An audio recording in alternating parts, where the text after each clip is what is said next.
eu disse para aos pastores que estavam presentes, eu disse, nós pregamos sobre todos esses homens, e com o testemunho de vida deles, nós levamos tantas pessoas a Jesus, tantas pessoas se convertem, procuram seguir o exemplo deles.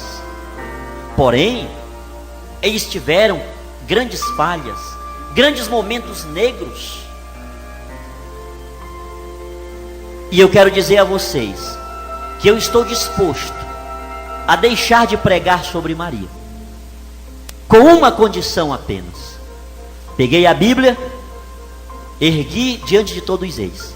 Se algum dos pastores aqui presentes me provar dentro da Bíblia um só pecado que Maria cometeu, eu não deixo apenas de pregar sobre Maria, mas eu deixo também de pregar sobre qualquer outro assunto. Maravilhoso. Nesse momento fez-se um silêncio total. Ninguém falava. Foi quando o pastor Édio interrompeu aquele silêncio e disse: Pastor Sidney, o senhor é muito astuto. O senhor sabe que nós não temos como provar isso dentro da Bíblia, porque a Bíblia não conta. Mas o senhor sabe que isso é doutrina dos católicos, e o senhor não pode misturar uma coisa com a outra. Ou o senhor se retrata, ou o senhor será disciplinado hoje. Foi quando eu disse: se eu tenho que tomar uma decisão hoje, entre continuar ser pastor e falar o sim de Maria, pois eu deixo de ser pastor hoje e vou continuar pregando o sim que Maria deu ao nosso Deus. Glórias a Deus, maravilha. A partir daí eu saí pelo corredor central. Alguns pastores ainda diziam: Pastor Sidney, pense no que o senhor está fazendo, o senhor está possuído de alguma força estranha, seja humilde. Mas eu saí. A partir daí começaram as perseguições, começaram as calúnias, tantas e tantas coisas surgiram, que eu estava saindo por isso, por aquilo e por aquilo outro. Ontem eu dizia e vou repetir, não quero que os nossos irmãos, os meus irmãos evangélicos que estão, e quero dizer que isso não é hipocrisia, eu os amo de verdade. Eu tenho 3 tios pastores, Boa. 3 cunhados pastores, 2 primos pastores, o meu irmão é pastor na minha cidade, a minha mãe é a diretora do Instituto Teológico lá na minha cidade.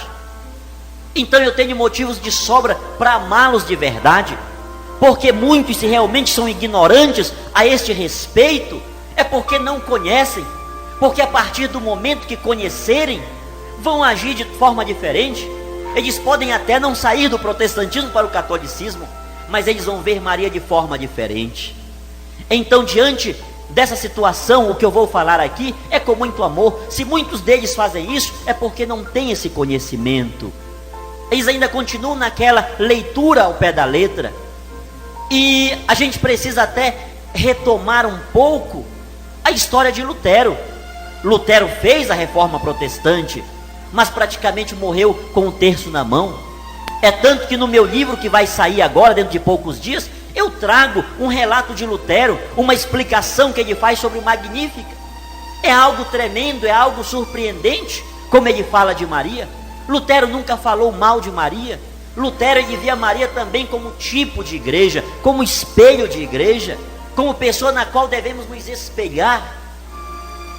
E então, diante de tudo isso, eu começo a anunciar esse sim de Maria, sofrendo as piores calúnias possíveis. Eu fui muito detratado, eu fui muito humilhado. Eu não vou falar aqui coisas que aconteceram, porque eu não quero despertar um mínimo de atitude agressiva por ninguém. Até porque Maria, a função dela não é criar divisão, inimizades, mas sim de unir.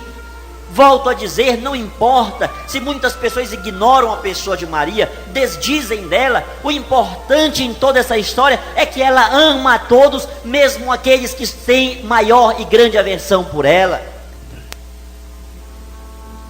Passei as piores coisas, os momentos negros, apanhei na rua, fui agredido. Um padre chegou comigo e disse: vai embora daqui que o senhor vai amanhecer morto. Por que isso? Tudo porque nesse momento eu começo a ser convidado por alguns padres para dar aquele testemunho, contar o que tinha acontecido comigo. E aí começa a perseguição, porque eu tinha saído de lá e estava na igreja católica. Se eu tivesse saído e ficado aí no mundo, como é dito, bebendo, me prostituindo, como tem muitos que saem e faz isso é tão sério, a gente precisa pegar isso aqui de cheio de frente, porque quando alguém sai, se ele não for para qualquer uma outra igreja evangélica, que geralmente não vai, porque não se adapta aos costumes daquela igreja, ele fica aí, a Deus dará. Se ele não vai para nenhuma outra, muito menos para a igreja católica, porque ela é tida como a pior de todas, a grande desgraça do mundo. Então, por eu ter saído de lá e começar a pregar na igreja católica, foi muitas as perseguições. Aí surge o momento que eu fui embora para o estado do Pará, sem ter agora onde morar, perdi tudo aquilo que eu tinha, toda aquela projeção. Cheguei na casa de minha mãe, eu, minha esposa e 2 filhos. Mamãe atendeu-me na garagem de sua casa. Ela olhou para mim e disse: o que está acontecendo, pastor Sidney? Eu disse: não, mamãe, agora eu não sou mais pastor. Mamãe olhou para minha esposa e disse: Eunice, é verdade? Ela disse: é, minha sogra, aconteceu um negócio aí com ele, e ele colocou na cabeça que agora ele vai ser católico, é católico. Mamãe disse para mim o seguinte: meu filho, eu aceito você aqui na minha casa de qualquer jeito, menos sendo católico, porque não foi isso. A porta da rua é a serventia da casa.